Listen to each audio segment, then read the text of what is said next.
Hello guys, my name is professor Mayur Tenkar और आप देख रहे हैं Mehar science and engineering classes. जैसे कि बच्चों जानते होंगे, हमने पिछले लेक्चर में कुछ डिराइव क्वांटिटी डिराइव किए थे। उसमें हमने स्पीड को समझ लिया था और वेलोसिटी को समझ लिया था। आज कुछ और जो क्वांटिटीज है उसको आज हम लोग डिराइव करने वाले हैं। ठीक है, सो सबसे पहले समझते हैं आज का जो पहला derive quantity, that is acceleration. ठीक है, अब what do you mean by acceleration, इसका डेफिनेशन क्या बनता है सबसे पहले वो समझ लेते हैं। What is acceleration? It is velocity per unit time. Acceleration क्या होता है? वेलोसिटी पर यूनिट टाइम, या फिर इसको दूसरा भी डेफिनेशन है, that is the rate of change of velocity. Change of velocity. ठीक है, इसका मतलब क्या होता है? ठीक है, समझिए। सपोज टू बी ये मेरी एक व्हीकल है, मान के चलते ये मेरी एक व्हीकल है। इसका इनिशियली वेलोसिटी, ठीक है, मान के चलते इसका इनिशियल वेलोसिटी u है। इनिशियल वेलोसिटी कितना है? u है। ठीक है, कुछ देर बाद ये गाड़ी आगे जा रही है, सपोज टू बी कुछ यहां पे आ रही है। ठीक है, इसका फाइनल वेलोसिटी v है। फाइनल वेलोसिटी कितना है? v। ठीक है, तो इसको यहां से यहां जाने के लिए, यहां से u स्पीड से, u वेलोसिटी से v वेलोसिटी बढ़ाने तक इसको टाइम लग रहा है कुछ t नाम का। सो t is what? A time. ठीक है, सो व्हाट इज एक्सेलरेशन? क्या फार्मूला बनता है एक्सेलरेशन का? सो एक्सेलरेशन क्या रहता है? Change in velocity, change in velocity per unit what? पर यूनिट टाइम। बराबर है? देखो ना, द रेट ऑफ, रेट का मतलब क्या होता है? Divide by time. So change in velocity. अब इसका फार्मूला कैसे बनता है? एक्सेलरेशन क्या हुआ? Change in velocity per unit time. Change को हमेशा लिखते हैं मैथमेटिकल लैंग्वेज में डेल्टा। ठीक है, so change in velocity per unit time is called acceleration. So a is equal to क्या हो जाएगा? Acceleration change in velocity. Change in velocity कैसे निकालते हैं? हमेशा चेंज हमेशा याद रखना है, फाइनल माइनस इनिशियल निकालता है। चेंज कभी भी कैसे कैलकुलेट किया जाता है? Final minus initial. ठीक है, so final velocity a b, initial velocity u divided by time t, this is acceleration. ठीक है, सो फार्मूला क्या बनता है आपका एक्सेलरेशन का? What is acceleration? Acceleration is a rate of change of velocity per unit time is called acceleration. ठीक है, इसको हम लोग क्या कहते हैं? एक्सेलरेशन। ठीक है, अब समझते हैं इसका SI यूनिट क्या होगा। What is SI unit? SI unit क्या बनता है? एक्सेलरेशन का SI यूनिट क्या बनता है वो चीज समझ लेते हैं। ठीक है, सो एक्सेलरेशन का SI यूनिट क्या बनता है?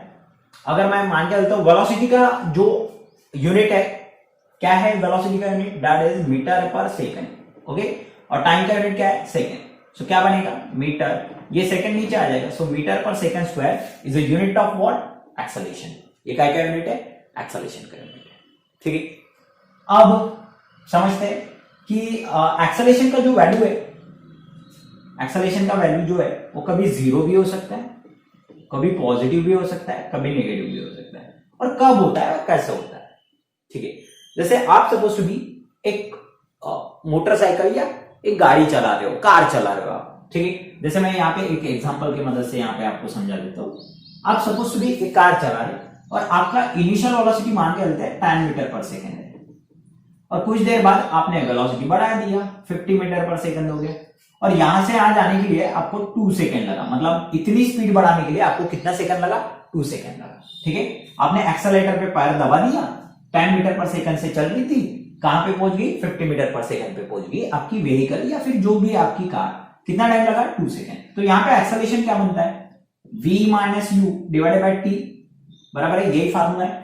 अब मुझे बता रहा है ये फाइनल वेलोसिटी कितना है? 50 minus 10। So 50 minus 10 divided by time कितना है? 2, that is 40/2। 50 minus 10 is 40/2, that is 20 metre per second. बराबर है, इतना एक्सेलरेशन निकलेगा। अब यहां पे अगर मैं एक्सेलरेशन लिख रहा हूं तो गाड़ी का स्पीड जो हो रहा है वो इंक्रीज हो रहा है, तो एक्सेलरेशन का वैल्यू पॉजिटिव है और वो ये डायरेक्शन में रहेगा, ये डायरेक्शन में एक्सेलरेशन रहेगा। ठीक है, अब इसका उल्टा करते हैं, मतलब चीजों को समझो, यहां पे हो क्या रहा है। अब अगर यहाँ पे मान के चलते कुछ ये व्हीकल है, इसका जो इनिशियल वेलोसिटी है बहुत ज्यादा है, मान के चलते उल्टा कर देते 50 मीटर पर सेकेंड है, और कुछ देर बाद इसका जो वेलोसिटी है वो मान के चलते 10 मीटर पर सेकेंड हो रहा है। मतलब यहाँ पे वेलोसिटी क्या हो रही है, डिक्रीज हो रही है। ठीक है, मतलब मान के चलते ड्राइवर ने क्या लगाया, ब्रेक लगा दिया। ठीक है, तो एक्सेलरेशन का डायरेक्शन चेंज हो जाएगा। पहले एक्सेलरेशन ये डायरेक्शन में हो रहा था, ठीक है, अब उसने ब्रेक दबाया तो एक्सेलरेशन का डायरेक्शन ये हो जाएगा। ठीक है, अब समझते हैं एक्सेलरेशन की वैल्यू क्या आती है। ठीक है, what is acceleration, v minus you divided by time, बराबर।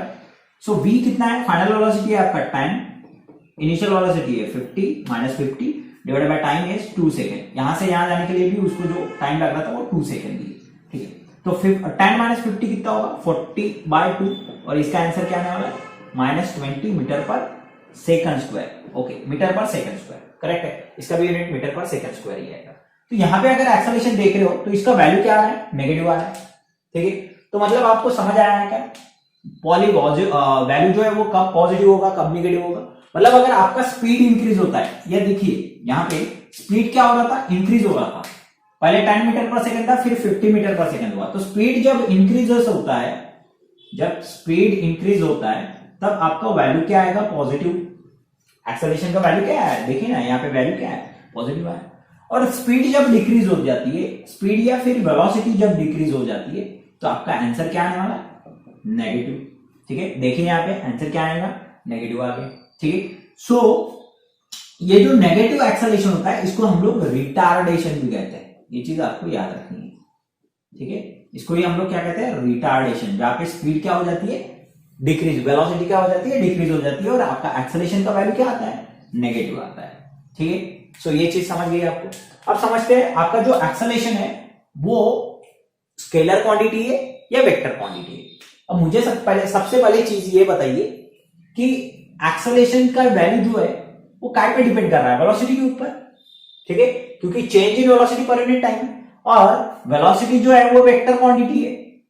अरे आया ना, वेलोसिटी क्या है, वेक्टर क्वांटिटी है। So therefore acceleration is also the vector quantity. ठीक है, सो एक्सेलरेशन भी क्या है, वेक्टर क्वांटिटी है। वेक्टर क्वांटिटी का मतलब क्या होता है, मतलब उसको मैग्नीट्यूड तो रहेगा ही, देखिए मैग्नीट्यूड है, ठीक है, लेकिन उसको डायरेक्शन भी है। ये देखिए यहाँ पे एक्सेलरेशन इस डायरेक्शन में हो रहा था, यहाँ पे एक्सेलरेशन इस डायरेक्शन में हो रहा है। अरे क्योंकि स्पीड कम हो रही है ना, तो एक्सेलरेशन इस डायरेक्शन में होगा, ब्रेक जब लगाएगा तो एक्सेलरेशन इस डायरेक्शन में होगा। सो वेक्टर क्वांटिटी है, मतलब उसको मैग्नीट्यूड भी है एज वेल एज क्या है, डायरेक्शन भी है। समझ में आ गया। So this is called acceleration. इसको क्या है, इसको कहते हैं हम लोग एक्सेलरेशन। तो ये आपको डिटेल में समझ गया।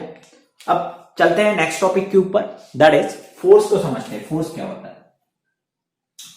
इसको लिख लीजिए, मैं थोड़ा साइड में हो जाता हूं, इसको लिख लीजिए। ठीक है,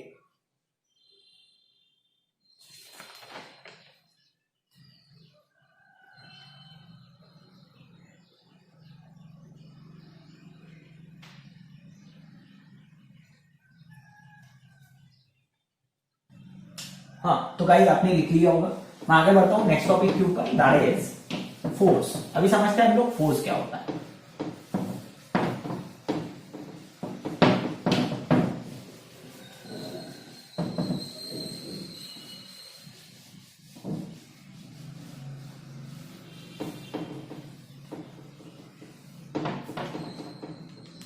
नेक्स्ट टॉपिक है अपना फोर्स। ठीक है,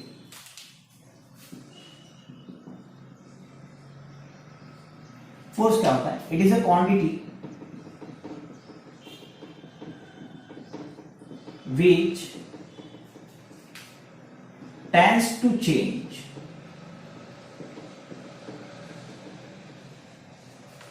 state of the object,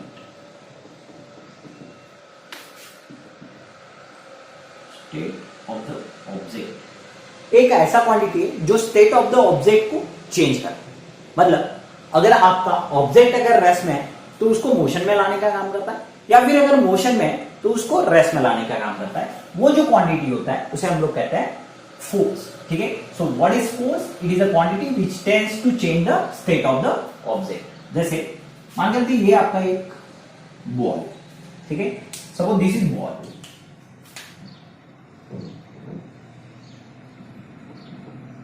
ठीक है, अब ये बॉल आपने हवा में फेंका, तो यहाँ पे आपने क्या लगाया, फोर्स लगाया, तो ये जो रेस्ट में था बॉल काय में आ जाएगा, मोशन में आ जाएगा, अरे आया ना, काय में आ जाएगा, मोशन में आ जाएगा, सही है। So this ball is in a now motion, ये काय में रहेगा, मोशन में आ जाएगा, सही है।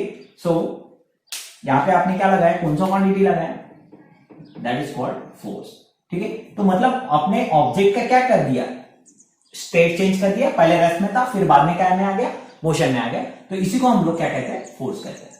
सो how you define force, it is a quantity which tends to change state of the object, जो ऑब्जेक्ट के स्टेट को चेंज करता है उसे हम लोग क्या कहते हैं, फोर्स कहते हैं, ठीक है।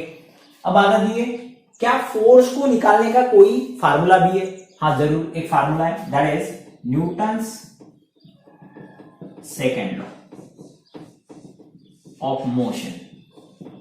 न्यूटन का सेकेंड लॉ ऑफ मोशन क्या बोलता है, न्यूटन का सेकेंड लॉ ऑफ मोशन बोलता है F is equal to ma, force is equal to mass into acceleration. तो ये फार्मूले से आप लोग क्या निकाल सकते हो, आप लोग फोर्स का वैल्यू निकाल सकते हो, ठीक है।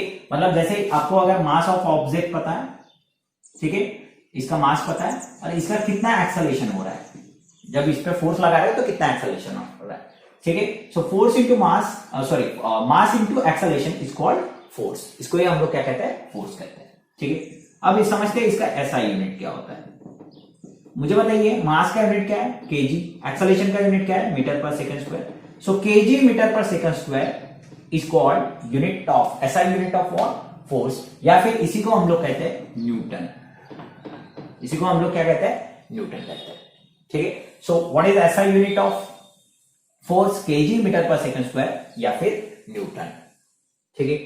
अब सबसे इंपॉर्टेंट चीज, आपने डेफिनेशन पढ़ लिया, आपने फार्मूला पढ़ लिया, तो आपको ये क्वांटिटी स्केलर है या वेक्टर है वो बताना है। मुझे बताइए, एक्सेलरेशन जो है वो स्केलर है या वेक्टर है, वेक्टर है, तो आपका फोर्स भी क्या होगा, वेक्टर क्वांटिटी होगा, करेक्ट है। तो ये चीज आपको समझ आ गई होगी। तो आपका जो फोर्स है वो कौन सा क्वांटिटी बन जाता है, वेक्टर क्वांटिटी बन जाता है, ठीक है, वेक्टर क्वांटिटी। अब वेक्टर बोला तो उसको कौन सी चीजें आएगी, मैग्नीट्यूड एज वेल एज क्या आएगा, डायरेक्शन आएगा, ठीक है। अब इसको ही थोड़ा सा डिटेल में और समझा देता हूं मैं, ये वेक्टर क्वांटिटी क्यों होता है, ठीक है, फोर्स वेक्टर क्वांटिटी क्यों होता है, ठीक है। मान कर लो, एक एग्जांपल देता हूं मैं, ये आपका सपोज टू बी डोर है, ये उसका हैंडल है, ठीक है। मैं आया और मैंने इस डोर को सपोज टू बी खोलना था, तो मैंने ऐसा पुश किया, इसको पुश करना मतलब ही फोर्स लगाना है, पुश करके मैंने फोर्स लगाया 10 न्यूटन का। मैं बहुत कोशिश कर रहा हूं लेकिन ये दरवाजा निकल ही नहीं रहा है, मैंने बहुत पुश किया इसको लेकिन निकल ही नहीं रहा है। फिर मेरा एक दोस्त आया, कोई नाम का अजय नाम का एक दोस्त आया, ठीक है, उसने इसको पुश करने की जगह पुल किया, सेम फोर्स से इसको क्या कर दिया, पुल कर दिया, सेम फोर्स 10 न्यूटन का फोर्स लगाया और इसको पुल कर दिया। मतलब मैं कर रहा था पुश, निकल नहीं रहा था, लेकिन मेरा दोस्त अजय नाम का दोस्त है, उसने पुल कर दिया और ये दरवाजा खुल गया। देखिए यहां पे मैग्नीट्यूड जो है वो दोनों जगह सेम लगा रहे थे हम लोग, लेकिन दरवाजा एक तरफ निकल रहा था, एक तरफ नहीं निकल रहा था। मतलब इनडायरेक्टली आप क्या कर रहे थे, पुश कर रहे थे, मतलब वो डायरेक्शन में फोर्स लगा रहे थे, बराबर है, दरवाजा नहीं निकल रहा था। लेकिन जब आपने same force, same magnitude same है, देखिए ना 10 न्यूटन 10 न्यूटन, लेकिन सेम फोर्स का आपने अगर डायरेक्शन चेंज कर लिया, मतलब पुश की जगह अगर आपने पुल कर लिया तो दरवाजा निकल रहा था। इसका मतलब यह है कि ये जो फोर्स होता है वो काय पे डिपेंड है, एज वेल एज डायरेक्शन पे भी डिपेंड है, मैग्नीट्यूड पे तो डिपेंड है, एज वेल एज डायरेक्शन पे भी डिपेंड है। इसीलिए आपका फोर्स क्या है, कौन सा क्वांटिटी है, फोर्स कौन सा क्वांटिटी है, वेक्टर क्वांटिटी। समझ में आ गया। So this is called force. अब चलते हैं नेक्स्ट टॉपिक के ऊपर, that is work done.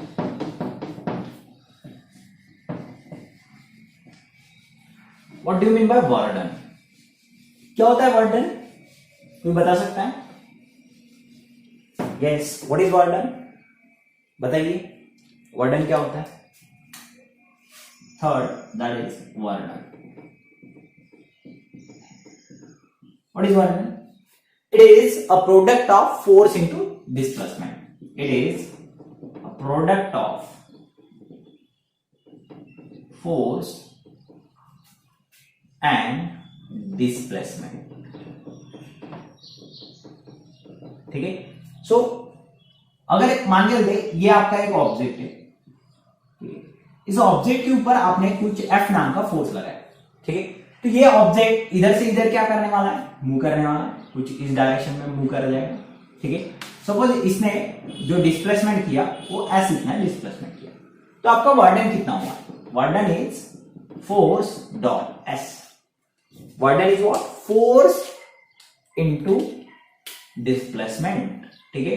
So work done क्या रहता है, it is a product of force into displacement, ठीक है. अब मुझे बताइए इसका एसआई यूनिट क्या होगा, फार्मूला समझ आए, देखो आपको डेफिनेशन पता नहीं है, फार्मूला पढ़ना है. सो इसका एसआई यूनिट क्या होगा, फोर्स का यूनिट क्या होता है मुझे बताइए, फोर्स क्या होता है, फोर्स का यूनिट होता है न्यूटन, डिस्प्लेसमेंट का यूनिट है metre. So newton metre is also called joule, इसको ये हम लोग क्या कहते हैं, जूल भी कहते हैं, ठीक है. तो वर्डन का और एक यूनिट क्या है, जूल भी है, न्यूटन मीटर भी बोल सकते हैं या फिर आप जूल भी बोल सकते हो, ठीक है. सो दिस इज कॉल्ड वर्डन. अब समझते हैं ये स्केलर क्वांटिटी या फिर वेक्टर क्वांटिटी है. तो मैं आपको पहले ही बता दूं, ये जो है वो स्केलर क्वांटिटी है.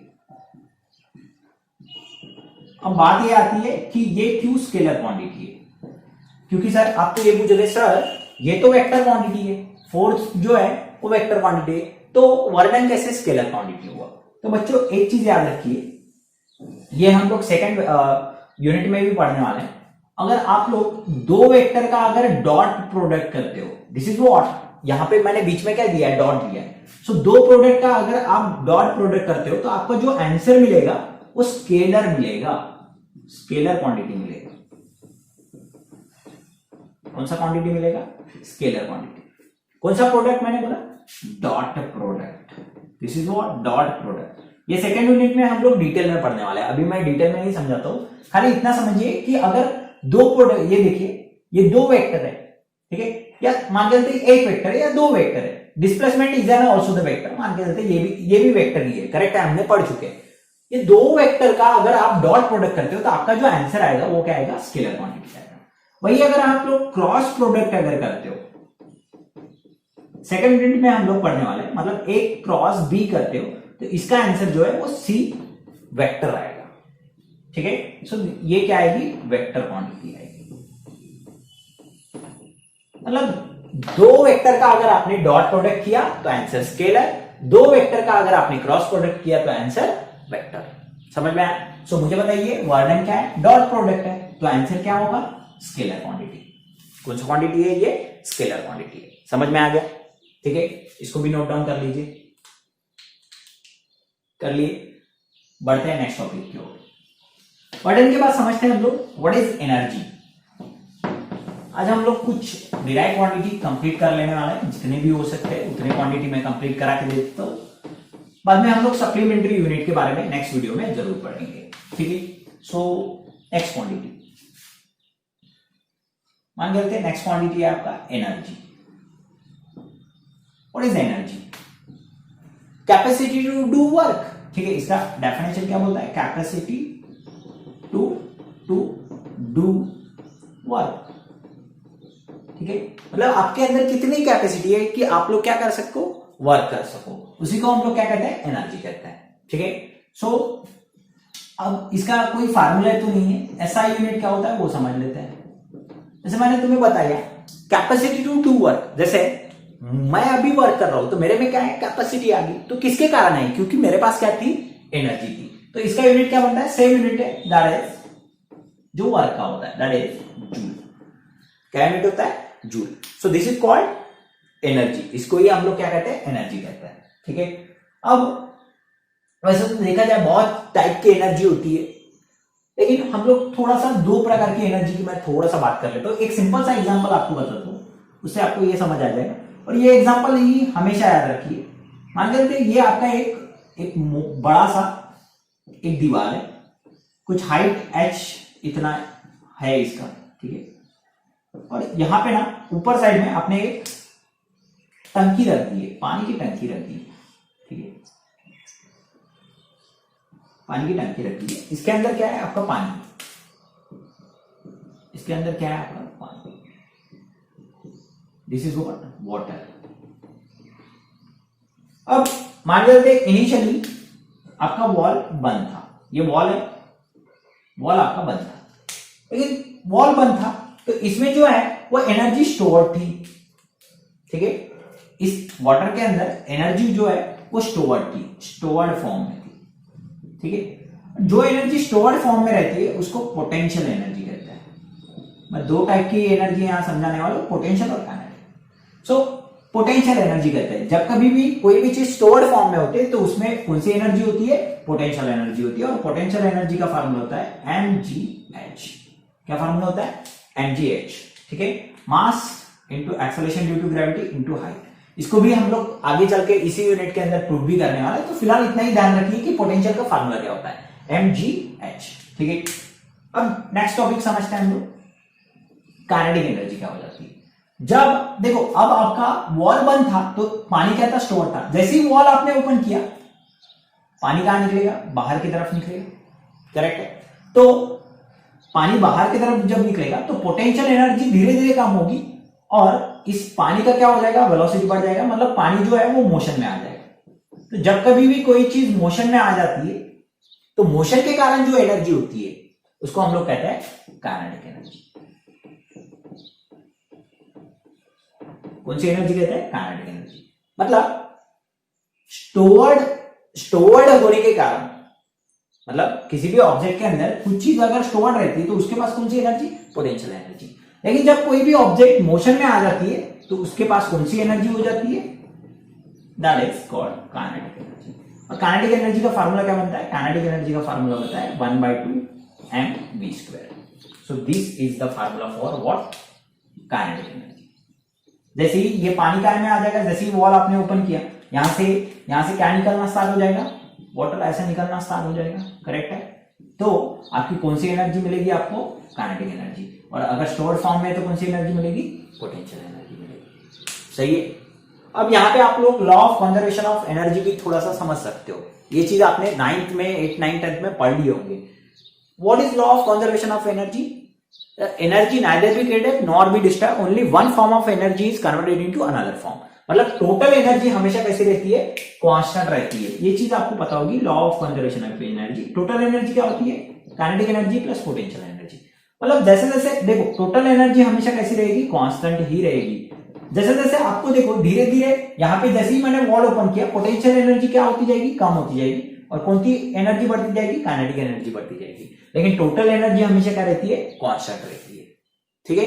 सो this is called law of conservation of energy. इतना ज्यादा डिटेल में नहीं जाना है आपको, खाली डिराइव क्वांटिटी में थोड़े बहुत डिराइव क्वांटिटी समझना है। थोड़ा टॉपिक निकला तो इसलिए मैंने बता दिया, ठीक है। सो एनर्जी आपको समझ गए। अब चलते हैं नेक्स्ट टॉपिक के ऊपर, दैट इज वर्क। वर्क हो गया हमारा, पावर के ऊपर चलते हैं, करेक्ट है, पावर के ऊपर चलते हैं। व्हाट इज पावर, अगेन मुझे बताइए पावर क्या होता है, ठीक है। Power, what is power, it is work पर unit time, it is work done पर यूनिट टाइम। पर यूनिट क्या होता है, टाइम होता है। So what is power, power को हम लोग कैसे डिफाइन करेंगे, इट इज वर्क पर यूनिट टाइम, ठीक है। सो वर्क पर unit time is called power, इसको हम लोग क्या कहते हैं, पावर, ठीक है। अब इसका ऐसा यूनिट क्या होगा वो चीज समझ लेते हैं। मुझे बताइए इसका ऐसा यूनिट क्या होगा, वर्क का यूनिट क्या बताया मैंने, जूल, टाइम का यूनिट क्या बताया, second. So joule per second also called watt. Watt भी क्या यूनिट है, पावर का यूनिट है, ठीक है। अब पावर को थोड़ा सा डिटेल में समझ लेते हैं, क्या होता है, व्हाट इज पावर, ठीक है। मान कर लेते ये आपका एक टैंक है, ठीक है, कुछ हाइट पे रखा हुआ है, ये एक दूसरा टैंक है, सेम हाइट पे रखा हुआ है, सेम वॉल्यूम का टैंक है, मतलब उसका वॉल्यूम सेम है। मान कर लेते इस टैंक को आपको भरना है पंप की मदद से, ठीक है। ये पंप P1 है और इस टैंक को भी आपको फिल करना है वाटर से। नीचे में सपोज टू बी वाटर रखा हुआ है, ठीक है, नीचे में यहाँ पे वाटर है, ठीक है। अब P1 नाम का पंप है, ये P2 नाम का पंप है, ठीक है। अब इसको मान के रखते यहां से यहां अगर पानी को लेकर जाना है 10 जूल वर्क करना पड़ेगा, इधर भी 10 जूल ही वर्क करना पड़ेगा, ठीक है। अब इसका पावर निकालते हैं। मान कर रखते इसको यहां से यहां पानी लेके जाने के लिए, टैंक फुल करने के लिए लग रहा था 2 सेकेंड, ठीक है। तो वर्क क्या होगा, what is power, work divided by time. So work है 10 जूल का, टाइम लग रहा है 2 सेकेंड, मतलब आपका आएगा 5 वैट पावर, बराबर। अब यहां पे देखिए क्या होगा, मान कर देते इसको भरने के लिए 10 सेकेंड लग रहा था, टाइम ज्यादा लग रहा था, ठीक है। तो आपको वर्क करना है 10, टाइम भी है 10, तो आंसर क्या आएगा 1 वैट। मतलब ये है कि जिसको टाइम कम लग रहा है उसका पावर क्या रहेगा, ज्यादा रहेगा, ठीक है। और जिसको टाइम ज्यादा लग रहा है उसका पावर क्या रहेगा, कम रहेगा। समझ में आ गया। So this is called power. So power क्या पे डिपेंड करता है ना, वर्क पे तो डिपेंड करता है, साथ में क्या पे डिपेंड करता है, टाइम पे भी डिपेंड करता है, ठीक है। अब ये कौन सा क्वांटिटी है, बिल्कुल ऑफकोर्स, जैसे तुम्हें पहले पता है वर्क स्केलर क्वांटिटी, एनर्जी भी मैंने बताना भूल गया था, एनर्जी भी क्या थी, स्केलर क्वांटिटी है, और पावर भी क्या है, स्केलर क्वांटिटी ही है। ये डायरेक्शन पे डिपेंड नहीं करती, ठीक है, it is an scalar quantity. अब इसके 2 यूनिट और भी है, 1 किलोवाट, और 1 किलोवाट का मतलब क्या होता है, किलो का मतलब होता है 1000, ये चीज आपको याद रखनी है। और एक दूसरा कमर्शियल भी यूनिट है, दैट इज 1 HP, और वो कितना होता है 746 वैट, वो कितना होता है 746 वैट। तो ये 2 चीजें भी आपको थोड़ी सी ध्यान रखनी है। नीचे वाली चीज, ये वाली चीज ज्यादा इंपॉर्टेंट नहीं है, लेकिन ये चीज आपको याद रखनी है। मतलब 1 किलोवाट का मतलब कितना होता है, दैट इज 1000 वैट, ठीक है। इसका मतलब क्या होता है, 1000 वैट होता है। समझ में आ गया। So this is called as a power. इसको ही हम लोग क्या कहते हैं, पावर कहते हैं, ठीक है, समझ गए। नेक्स्ट टॉपिक पे और चलते हैं।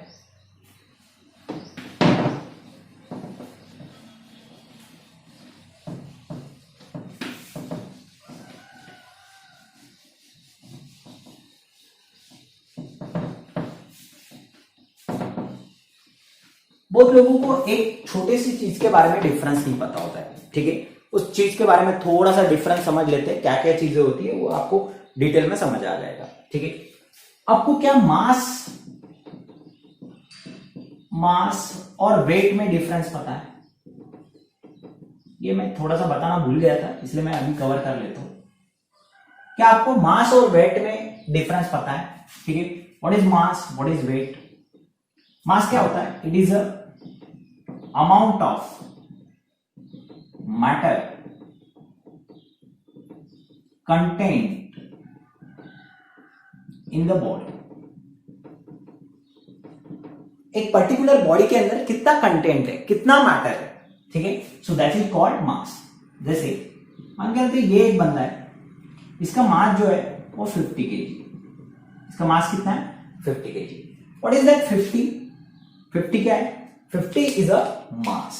ये क्या हो गया, ये हो गया आपका mass. This is not a weight, this is what, mass. ये क्या हो गया आपका, मास हो गया, ठीक है। So amount of matter is called as a mass, ठीक है। अब what is weight, it is force attracted by the earth. Earth कितने फोर्स से इस बॉडी को अट्रैक्ट करेगा। जैसे हम लोग कहां पे, अर्थ पे, सपोज दिस इज अर्थ, तो ये पर्सन है, इस पर्सन का जो मास है वो कितना है 50 kg। तो अर्थ क्या करेगा, ग्रेविटेशनल फोर्स से इसको खींचेगा, ठीक है। So what is weight, weight क्या होता है, इसका फार्मूला है, वेट क्या होता है, मास इनटू ग्रेविटी। वेट भी एक प्रकार का फोर्स ही है, क्योंकि देखो फोर्स का भी फार्मूला क्या होता है, मास इंटू एक्सेलरेशन, बराबर है। सो वेट भी एक प्रकार का क्या है, फोर्स ही है। कुछ फोर्स से ये अर्थ अपनी तरफ खींचता है, मतलब ही क्या होता है, उसका वेट होता है। जैसे कि यहां समझ लेते हैं, इसका मास कितना बताया मैंने, इस पर्सन का 50। मान के चल लो आपका ग्रेविटी है 10 तो नहीं होता है, जनरली हम लोग 9.8 लेते हैं, इजी करने के लिए मैंने 10 ले लिया। सो 50 इंटू 10 कितना, 500 न्यूटन।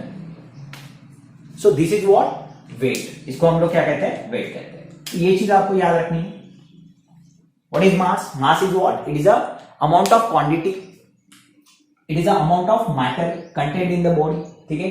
जैसे कि इस पर्सन का मास कितना था, 50 kg। What is weight? It is a force attracted by the earth, mass into gravity, acceleration due to gravity, ठीक है। सो इसको हम लोग क्या कहते हैं, वेट कहते हैं, ठीक है। सो ये चीज आपको समझ में आ गई होगी।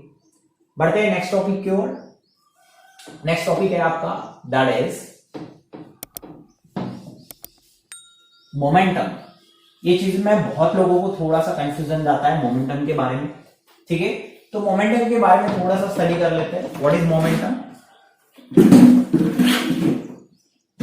मोमेंटम क्या होता है, ठीक है। जनरली मोमेंटम जो है वो P से डिनोट करता है, ठीक है। So what is momentum? It is a product, it is product. ये क्या है? Product. Product of what? Product of mass and velocity. Mass और वेलोसिटी का क्या है? प्रोडक्ट है, ठीक है। सो इसको कैसे लिखते हैं? P is equal to M into V, ठीक है। So what is product, sorry what is momentum? Momentum क्या होता है? मोमेंटम होता है मास इंटू वेलोसिटी, ठीक है। सो दिस इज कॉल्ड मोमेंटम, ठीक है। अब छोटा सा एग्जांपल के द्वारा इसको मैं तुम्हें समझाता हूं। मान के चलते ये एक आपका बॉडी है, इसका मास है सपोज टू बी 1 kg, और इसका मान के चलते इसका स्पीड है आपका 100 मीटर पर सेकेंड, या वेलोसिटी है आपका 100 मीटर पर सेकेंड, ठीक है। दूसरा एक बॉडी है जो कि साइज में बड़ा है, साइज में कैसा है? बड़ा है। मान के चलते इसका मास जो है वो 1000 kg, सॉरी 100 kg मान लेते हैं, 1000 बहुत ज्यादा हो जाएगा, ठीक है, 1000 kg। और इसका जो स्पीड है या वेलोसिटी है वो 10 मीटर पर सेकेंड। मतलब एक बॉडी है उसका मास है 1 kg और स्पीड है 100 मीटर पर सेकेंड। एक बॉडी है उसका मास है 100 kg और वेलोसिटी है सपोज 10 मीटर पर सेकेंड। तो किसका मोमेंटम ज्यादा होगा? What is momentum? मोमेंटम क्या होता है? It is a product, product of what? Mass into velocity. So mass into velocity करो तो यहां पे क्या बनती है? मास है 1 और आपका स्पीड है 100, सो 100 kg मीटर सेकेंड, ठीक है। ये इसका यूनिट हो जाएगा, ठीक है। तो ये चीज भी आप लोग यहां लिख लीजिए। What is SI unit? इसका एसआई यूनिट हो जाएगा kg मीटर सेकेंड, ठीक है। तो ये हो गया इसका मोमेंटम। यहां पे 100 kg मीटर पर सेकेंड है। अब इसका मोमेंटम क्या बनता है?